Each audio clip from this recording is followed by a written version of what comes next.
colocar certo. Agora. Lucas, capítulo 12, a partir do versículo 13. Lucas 12, a partir do versículo 13. Nesse ponto, um homem que estava no meio da multidão disse a Jesus: Mestre, diga a meu irmão que reparta comigo a herança.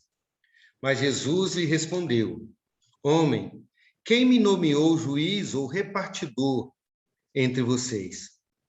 Então lhes recomendou: Tenham cuidado e não se deixem dominar por qualquer tipo de avareza, porque a vida de uma pessoa não consiste na abundância dos bens que ele tem. E Jesus lhes contou ainda uma parábola, dizendo: O campo de um homem rico produziu com abundância. Então ele começou a pensar: Que farei, pois não tenho onde armazenar a minha colheita? Até que disse: Já sei, destruirei os meus celeiros, construirei outros maiores, e aí armazenarei todo o meu produto e todos os meus bens. Então direi à minha alma: Você tem em depósito muitos bens para muitos anos. Descanse, coma, beba e aproveite a vida. Mas Deus lhe disse: Louco, essa noite lhe pedirão a sua alma. E o que você tem preparado, para quem será? Assim é o que ajunta tesouros para si mesmo, mas não é rico para com Deus. Amém. Vamos orar mais uma vez? Eterno Deus, nós te agradecemos por esse dia tão extraordinário que o Senhor nos deu, pela beleza, pela riqueza, ó Pai, da graça e da misericórdia do Senhor que se estendeu sobre nós e a maneira como tão especialmente o Senhor nos abençoa. Eu te exalto, te glorifico, te bendigo em nome do Senhor Jesus Cristo. Muito obrigado, Senhor, por essas vidas que estão aqui, reunidas, ó Pai, em teu nome, virtualmente, mas diante da tua face, ansiando por aprender do Senhor, daquilo que a tua palavra nos revela. Então, clamamos que o Senhor venha, de fato, ó Deus, operar esse milagre em nossas vidas, ministrando poderosamente em nossos corações. Nós oramos em nome de Jesus. Amém. Amém. Você é avarento? Você cobiça alguma coisa? Lembra que nessa parábola, nesse estudo, eu tenho colocado as duas palavras como sinônimas, porque ela tem um quê de sinônimo, né? A avareza tem esse quê de, não apenas de acumular, mas também de conseguir. E é a mesma coisa a cobiça, é o desejo imoderado de possuir as coisas. E você, então, deseja alguma coisa mais do que a medida correta que você deveria desejar? E eu não estou falando apenas de dinheiro, acúmulo de bens, o desejo por riqueza, o desejo por um patrimônio gigantesco, que na verdade é o tema da parábola. Eu estou falando de desejo, de acúmulo de qualquer coisa. O desejo de obter, de possuir qualquer coisa, que esse desejo seja acima dos limites, né? Pode ser, por exemplo, o desejo de possuir amigos, de possuir atenção, de conquistar aplausos, de conquistar admiradores. Pode ser um desejo moderado por informação. Eu falei que eu tenho essa cobiça de querer cada vez mais conhecer mais, saber mais. Eu vou dizer que eu tinha, porque eu tenho me tratado disso comigo mesmo, né? Tentando mortificar isso no meu coração. Mas é tudo aquilo que é acima do limite. E quando a gente fala, pode ser de ter muito, a gente pensa talvez de uma coisa exagerada, gigantesca, mas esse muito pode ser apenas um pouco além do limite, né? Algo que a gente não pensa que é muito. Então, pensa um pouquinho a respeito disso. Você é avarento ou avarenta?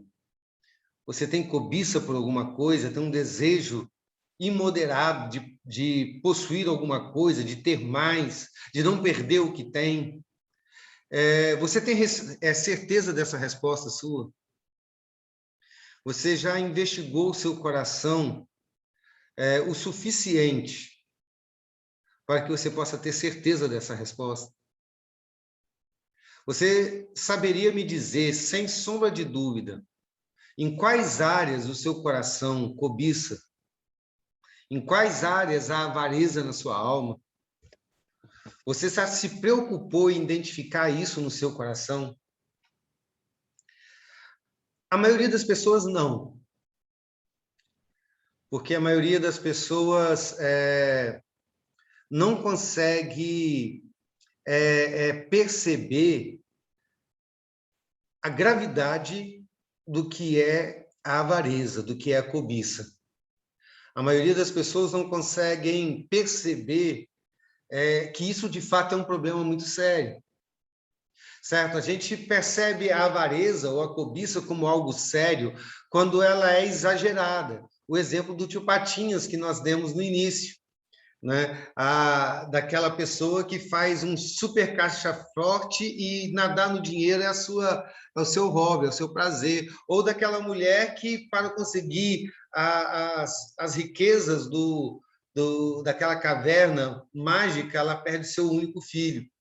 Né? Então, às vezes, a gente pensa em quadros como esse, como figuras de uma avareza, e a gente pensa, essas pessoas, de fato, têm que se preocupar, e elas estão cometendo um erro muito sério. Mas a gente não consegue perceber que o menor sinal de avareza, olha um pouquinho, o menor sinal de avareza já é avareza. E é tão sério quanto as grandes manifestações dela. Né? Então, por isso nós temos feito essa reflexão. Por que falar de avareza numa igreja presbiteriana de Alegre, por exemplo, onde, para ser sincero, olhando os irmãos, eu não consigo identificar ninguém que tenha esse desejo tão grande assim por possuir coisas aqui na igreja. Eu não vejo ninguém sovino, avarento, cobiçoso aqui na igreja, nesse grau que se torna manifesto, tão claro de ver que a gente até assusta. Isso poderia dizer que, nessa visão mais grossa, isso não é um problema da nossa igreja. A grande questão é que o grande perigo da avareza se manifesta na sua sutileza. E é por isso que é importante. Então, queridos, no primeiro estudo que a gente fez, e a gente está fazendo um estudo e pulando uma quarta-feira, faz um estudo e pula uma quarta-feira, por motivos diversos, né? Minha garganta está muito ruim hoje. No primeiro estudo, nós falamos do cenário da parábola, sobre o que motivou a parábola, que era a disputa por herança. Falamos sobre o contexto social das partilhas de herança naquela época. Falamos do contexto social da própria parábola, o que a sociedade daquela época nos ajuda a entender a hipérbole que essa parábola é, né? Nós já vimos isso. No segundo estudo, nós vimos a parábola em si, né? Nós estudamos sobre toda a trajetória desse rico avarento e identificamos a avareza na vida dele, como a avareza é vazia, porque ele quer ter tudo, ele quer ter, não pode abrir mão de nada, mas no final ele perde tudo, perdendo a própria vida. Né? Então, ele não possuía a única coisa que é, de fato, a mais preciosa que ele poderia possuir, que era a própria alma, e até aquilo não pertencia a ele, porque quando o Senhor diz, olha, hoje te pedirão a tua alma, a linguagem técnica ali, ela está dizendo, olha, eles vão te pedir de volta aquilo que te foi emprestado. Ou seja, a alma não te pertencia, foi te emprestado, agora vão te requerer de volta aquilo que não era seu. Então, de 100% daquilo que somos e que temos, 100% não nos pertence. Por mais que a gente ajunte, por mais que a gente acumule, por mais que a gente consiga obter mais dinheiro, mais bens, mais inteligência, mais conhecimento, mais relacionamentos, mais admirações, mais poder, mais qualquer outra coisa, por mais que a gente consiga adquirir coisas, 100% daquilo que temos e somos não nos pertence, ou seja, nós temos nada. Então, isso é um resumo daquilo que a gente já viu até agora. E a proposta hoje, queridos, é aprofundar um pouquinho mais na visão espiritual da avareza. O que a Bíblia fala sobre a avareza? Porque a avareza ela tem implicações espirituais para a nossa vida. Então, nós vamos meio que analisar essa parábola à luz de outros textos bíblicos e de outras coisas que a Bíblia fala sobre esse tema. Eu quero destacar aqui 4 verdades. Só um momento.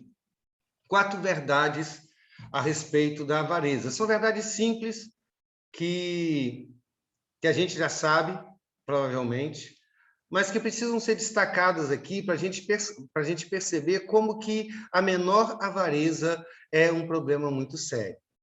E a primeira característica da avareza, e é a mais fácil de identificar biblicamente, é que a avareza é um pecado. A gente tem que definir isso. Qualquer tipo de avareza é pecado. Certo? Alguém diz, qualquer tipo de cobiça é pecado. Alguém fala sobre cobiça boa, né? Eu cobiço ter isso, aquilo outro, eu cobiço amar muito, eu cobiço fazer bem ao próximo. Então, isso é uma cobiça boa. Não existe cobiça boa. Se você deseja fazer o bem, isso não é uma cobiça, isso é um desejo próprio.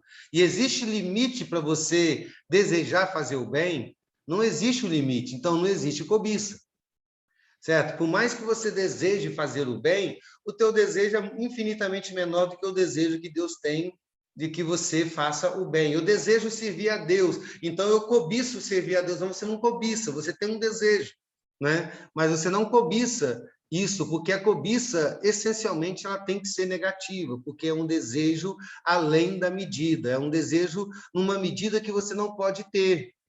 Certo? Mesmo que seja um desejo por coisas boas, como, por exemplo, fazer amizades, ter o seu sustento e tal, ter uma boa graduação, mas quando você passa do limite, ela se torna cobiça.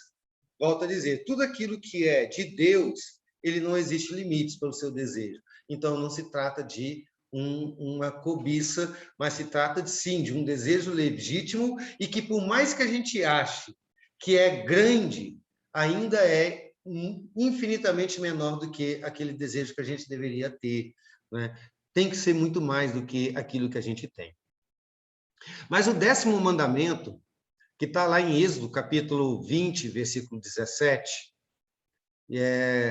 o Senhor diz assim: não cobice a casa do teu próximo, não cobice a mulher do teu próximo, não cobice o servo, nem a sua serva, nem o seu boi, nem o seu jumento, nem qualquer coisa que pertença ao seu próximo.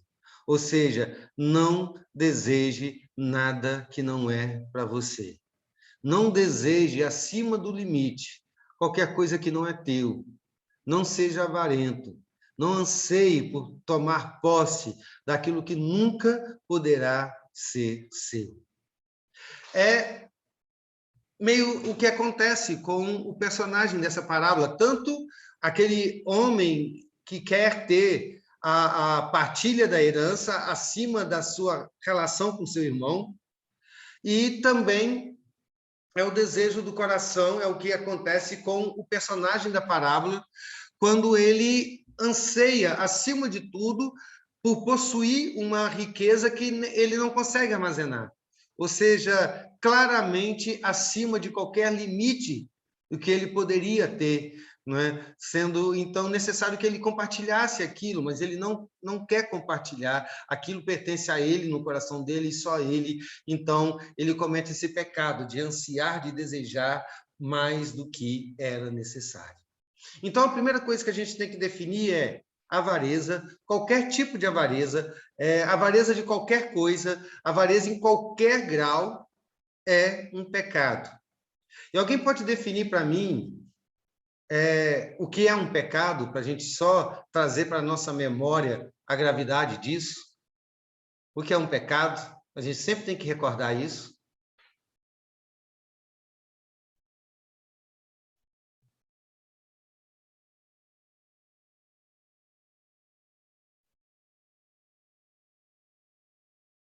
Um, dois, três e já. Pastor, Sim, Soninha? é alguma coisa que a gente faça ao contrário da vontade de Deus. Qualquer coisa que a gente faça ao contrário da vontade de Não da Deus. vontade de Deus. Isso. Quem mais? Eu vou usar as palavras que você usou nos estudos. Você falou que tinha duas definições, que um era uma transgressão, era uma afronta a Deus, e o segundo era a nossa incapacidade de ser aquilo que deveríamos ser. Isso aí. Né? Ela tem esses dois aspectos. Né? Quando a gente fala da palavra iniquidade, quando você encontra iniquidade na Bíblia, ela tem essa conotação de a sua agressão ao caráter de Deus, é o rompimento com a soberania do Senhor, é ir além da cerca, é anular quem Deus é na sua vida, é você dizer não, o Senhor não ordena sobre mim, o Senhor não tem autoridade sobre mim. E a palavra pecado, hamartia, ela tem essa ideia da nossa incapacidade de ser aquilo que nós deveríamos ser. Não é simplesmente o meu impulso de ir além da vontade do Senhor, não é apenas eu errar o alvo, mas é a minha incapacidade de acertá-lo. Eu nunca serei capaz de acertá-lo. Então, o peso dessa palavra é que o pecado nos coloca em rota de colisão contra Deus.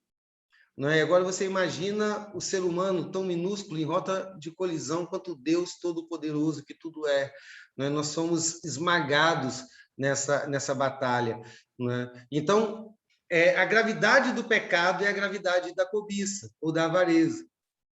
Certo? Por menor que ela possa parecer aos nossos olhos, né? Por mais que aos nossos olhos possa parecer uma cobiçazinha pequenininha, sem nenhum problema, na verdade a cobiça é extremamente perigosa, certo? É uma agressão a Deus.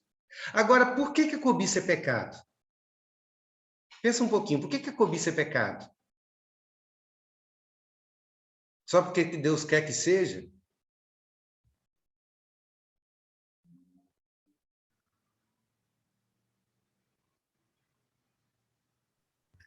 Eu penso que a cobiça é pecado porque a gente deixa de colocar em primeiro lugar o que realmente é prioridade, deveria ser a prioridade da nossa vida, né?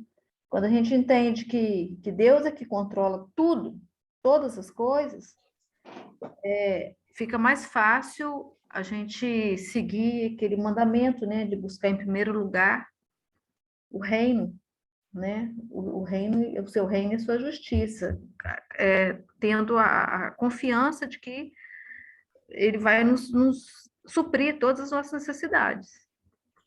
Perfeito, Suzy, você foi direto no ponto, né? O grande problema da cobiça, que mostra de maneira tão clara que ela é pecado, né? E que é muito grave, por menor que ela possa ser aos nossos próprios olhos e na nossa vida, é que a cobiça ela tira Deus da equação da nossa vida. Você lembra do versículo 19, do texto que nós lemos? O homem rico diz assim: então direi à minha alma, você tem em depósito muitos bens para muitos anos. Descanse, coma, beba e aproveite a vida.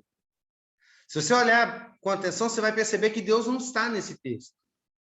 E não é só porque Deus não é citado nesse texto. É porque Deus não é considerado nele. Quando esse homem olha para o futuro dizendo, o que eu vou fazer com esse dinheiro todo? Ele diz, eu vou juntar todos os meus bens. E aí eu vou dizer para a minha própria alma, olha, agora você já tem os bens. Esses bens vai te dar vida farta, feliz, alegre, satisfeita por muitos e muitos anos. Então, em primeiro lugar, a avareza tira Deus do centro da nossa vida. O avarento ou o cobiçoso, ele vê a vida à parte de Deus. Ele vê a vida como um amontoado de coisas materiais, como um amontoado de relações sociais, e isso se torna a sua vida. Ele vê o mundo superficialmente. O mundo do cobiçoso ou do avarento pode ser contado, pode ser medido, pode ser avaliado, pode ser pesado.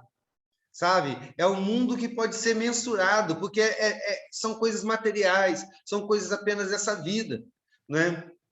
Ele não percebe que a vida, a essência da vida é espiritual, e ela tem um propósito espiritual, mas ele se esquece disso, ele não consegue enxergar. Por mais que a mente dele possa dizer, não, existe Deus, o propósito da minha vida é o Senhor, mas no coração e na prática, Deus já foi colocado de lado.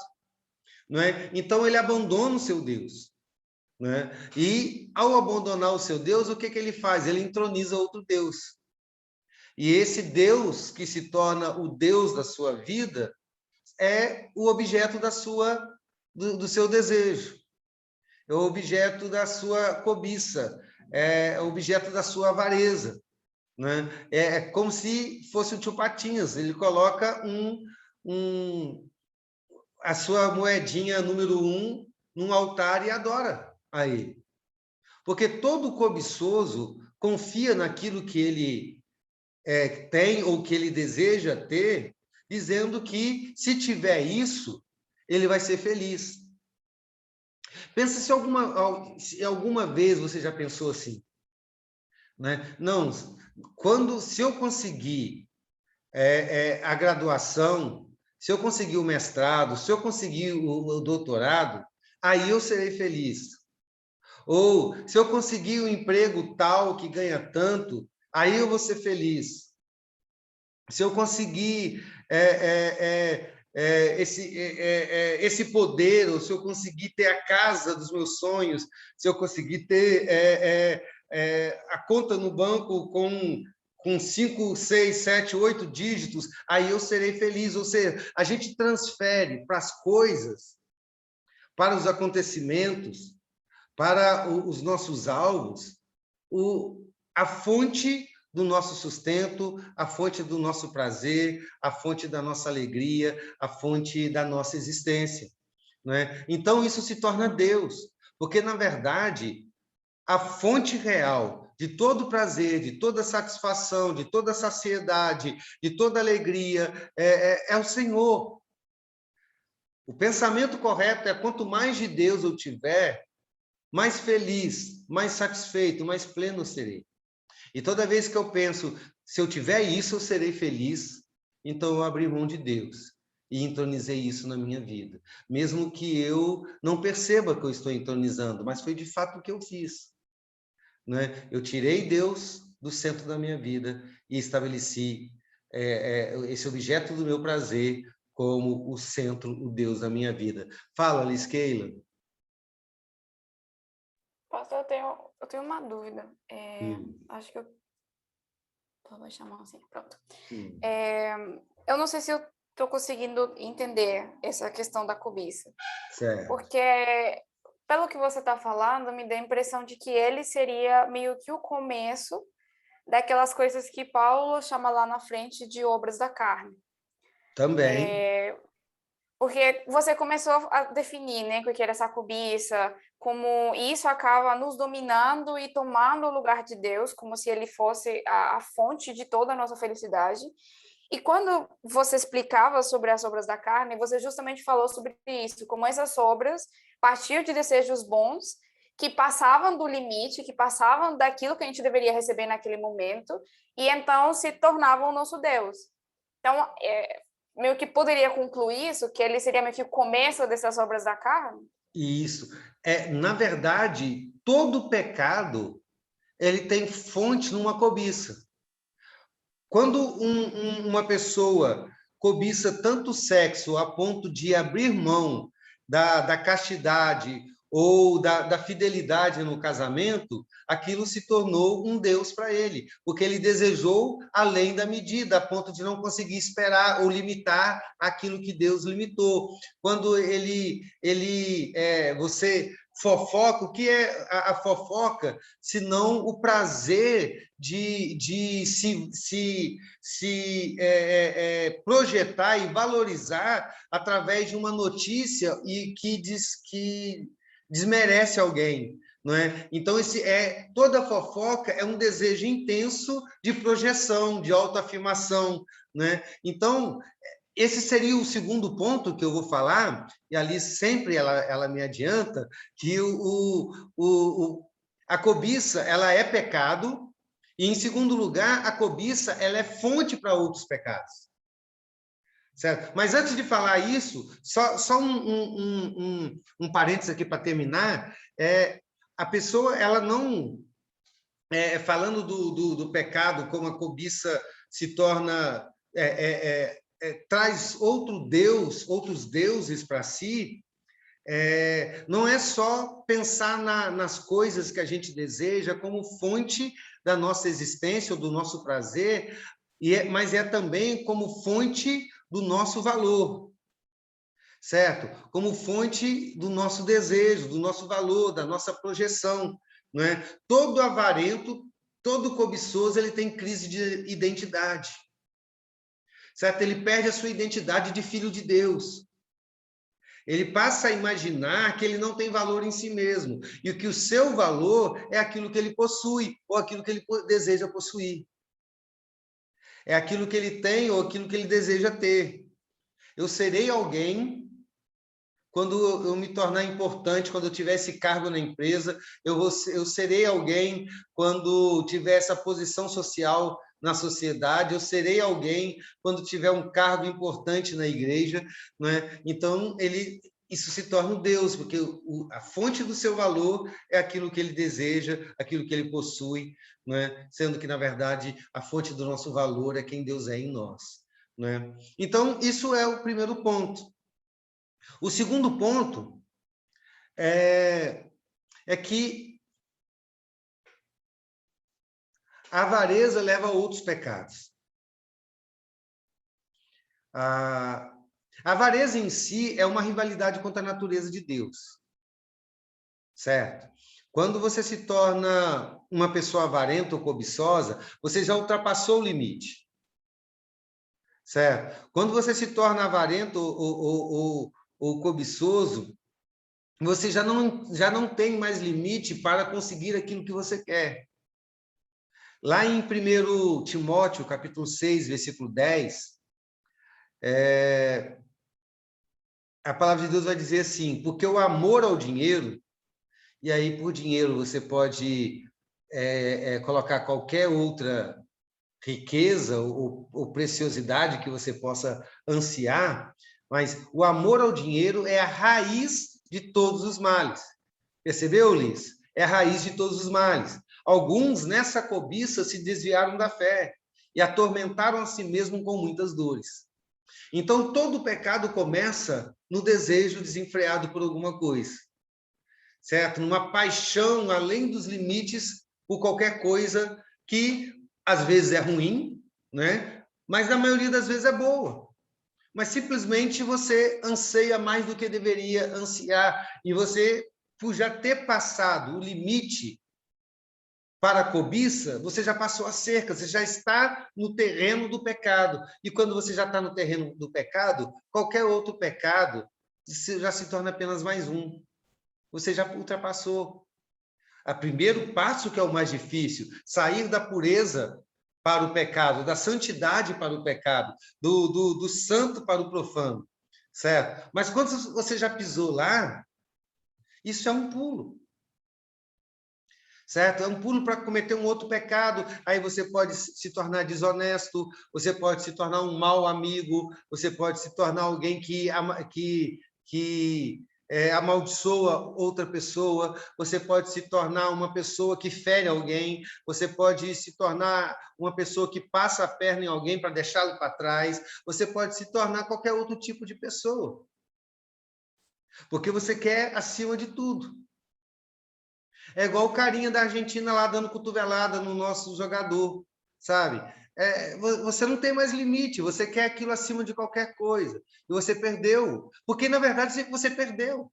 Você está com outro profissional ali. Qual o motivo de você dar uma cotovelada no nariz dele? Você não é inimigo dele, não é o seu inimigo. Vocês estão trabalhando.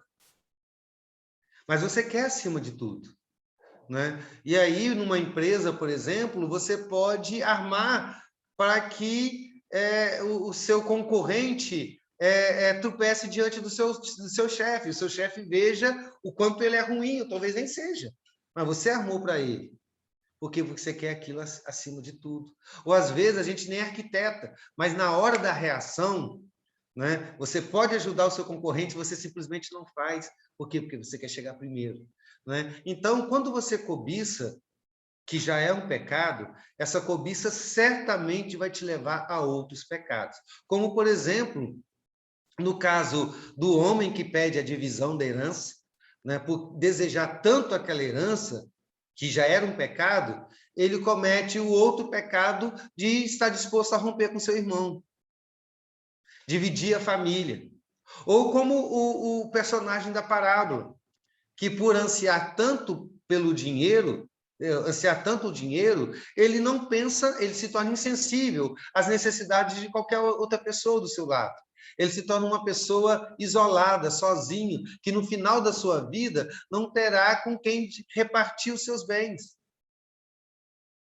Então, o pecado da cobiça leva a outros pecados e a outros pecados. É por isso que o texto diz que o amor ao dinheiro é a raiz dos males, e por causa deles, muitos se desviaram da fé. E é interessante que não diz que eles negaram a fé, mas sim que desviaram. Desviar é encontrar atalhos. É tentar andar na mesma direção, mas por rotas alternativas e controversas, porém erradas. Certo? O que o texto está dizendo é aquilo que a gente costuma fazer na nossa mente, a nossa racionalização, quando a gente vai se permitindo a pequenos desvios. Hoje um pouquinho, amanhã um pouquinho, depois um pouquinho, daqui a pouco a gente já não está andando mais no caminho do Senhor.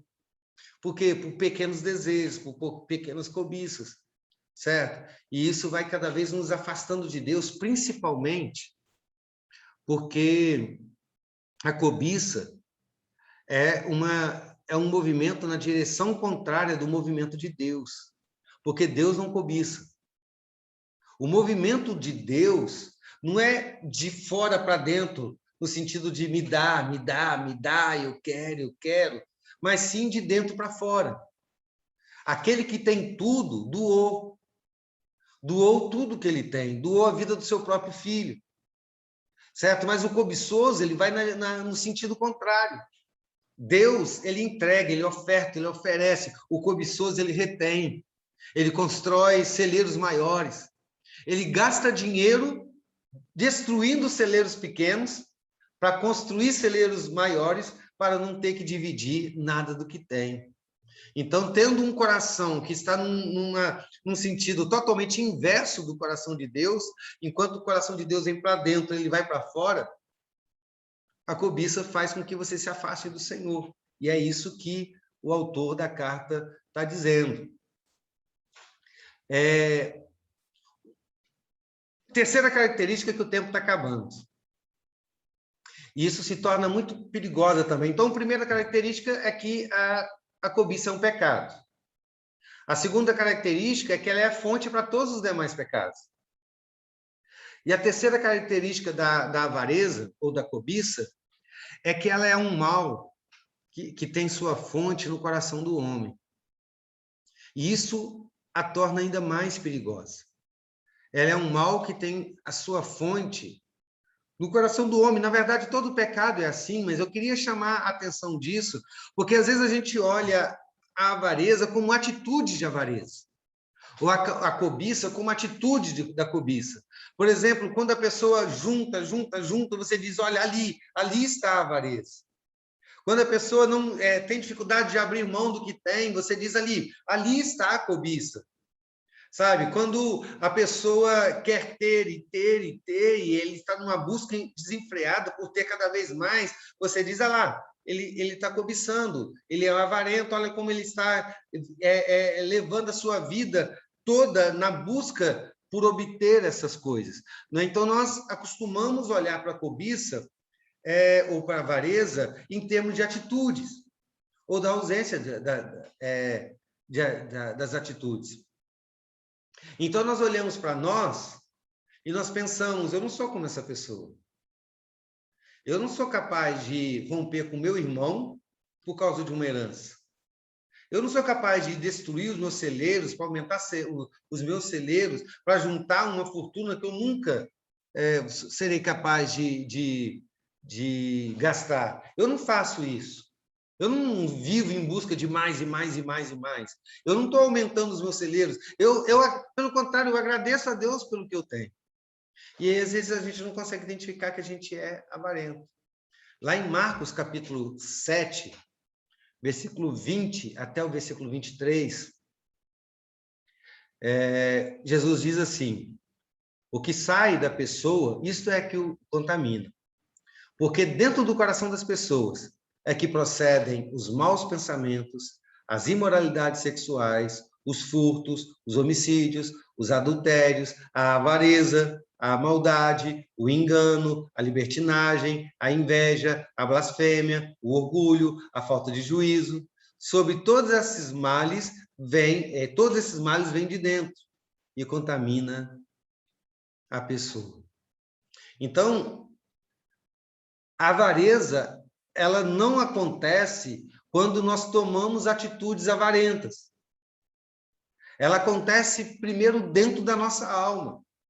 Antes que qualquer atitude seja tomada, ela já existe dentro de nós. Ela está nos nossos desejos. Ela está nas nossas prioridades. É como se fosse uma doença que nos mata por dentro. Então, a gente olha e diz, olha, eu não sou rico, como que eu sou avarento? Olha, eu entrego meu dízimo, como eu sou avarento? Olha, eu dou oferta, como eu sou avarento? E aí a gente começa a analisar a nossa vida com base em atitudes, para descobrir se somos ou não somos avarentos. E aí, muitas vezes, a gente não consegue perceber. Mas o primeiro exame tem que ser do coração. E toda avareza se inicia de maneira sutil. É como uma semente germinando debaixo da terra. A gente não percebe a árvore ali, porque ela está debaixo da terra, mas ela já existe. Você não viu aquela árvore de metros de altura. Ela não está diante dos seus olhos, mas ela já existe debaixo da árvore, debaixo da terra. E ela vai germinar, ela vai crescer, ela vai se fortalecer e ela vai se tornar grande. Se a gente não cuidar, ela vai não só se tornar uma grande árvore, como vai frutificar e enraizar no seu coração. Então, isso torna a descoberta da avareza algo mais difícil, porque é necessário investigar a alma. E nem sempre a gente tem paciência para isso, porque é difícil de investigar. Tem que buscar a Deus, tem que ter muita oração, tem que ter muita meditação, tem que ter conversas sérias com o Senhor, até que essa verdade seja revelada ao nosso coração. Para encerrar, a avareza, a quarta característica dela é que a avareza rouba a vida do avarento. No fim da parábola, o rico perde a vida. Literalmente, ele morreu. Mas a vida do avarento, ela é uma morte em vida. Pois o avarento, ou o cobiçoso, ou a avareza ou a cobiça, impedem um homem de viver plenamente a sua vida. Provérbios, capítulo 1, versículo 19. Este é o fim de todo ganancioso. E este é o espírito da e este espírito da ganância tira a vida de quem o possui. O espírito da ganância tira a vida de quem o possui. Porque a vida do ganancioso, do avarento, do cobiçoso, é reduzida a duas atividades. Eu já disse isso, não sei se no primeiro dia ou no segundo. A primeira atividade é obter aquilo que não tem. E aí a felicidade vai estar sempre um passo à frente. Sempre na próxima conquista, sempre na próxima aquisição, sempre na próxima vitória, né? E a segunda é que todo avarento se concentra naquilo que ele não tem. Não importa o que ele conquistou, ele sempre quer mais e mais e mais e mais, né? Então, essas duas atividades da vida do avarento, na verdade, não são vida, né? São atividades que entristecem a vida, que tornam a vida mais estressante, certo? Porque nunca está bom, nunca está satisfeito. Eu preciso de mais, eu não posso perder, eu preciso conquistar. A vida se torna mais angustiante. A avareza rouba a energia para qualquer outra coisa. Ela rouba o brilho da vida, ela rouba a cor, a beleza da vida. Tudo se torna pesado, pesado, pesado. Diz que Alexandre o Grande, depois de ter conquistado praticamente todo o mundo da sua época, ele lamentou por não ter mais mundos para conquistar. Já pensou? Nunca é o suficiente. Nunca, nunca. Então, queridos, manter aquilo que... conseguir aquilo que não tem e manter aquilo que tem se torna uma prisão para essa pessoa.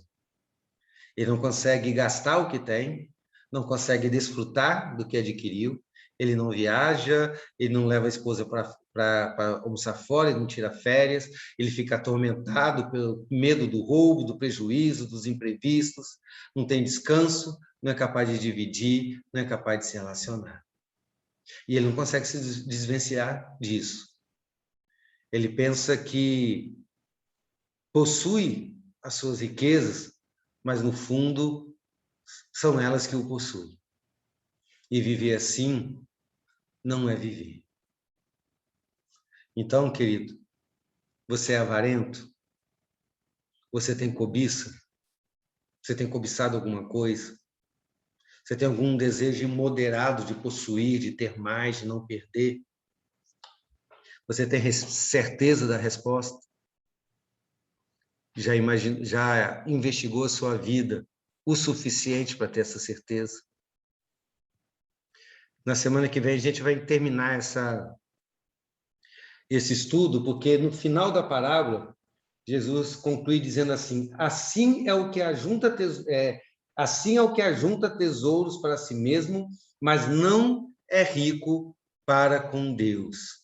E aí, na semana que vem, a gente vai ver sobre ser rico para com Deus, ou seja, como lidar com aquilo que a gente tem, né, de maneira santa, para a glória do Senhor, e não de maneira cobiçosa ou avarenta, né? Como ser rico para Deus e ter um final de vida abençoado conforme a vontade do Senhor. Esse vai ser o tema do próximo estudo.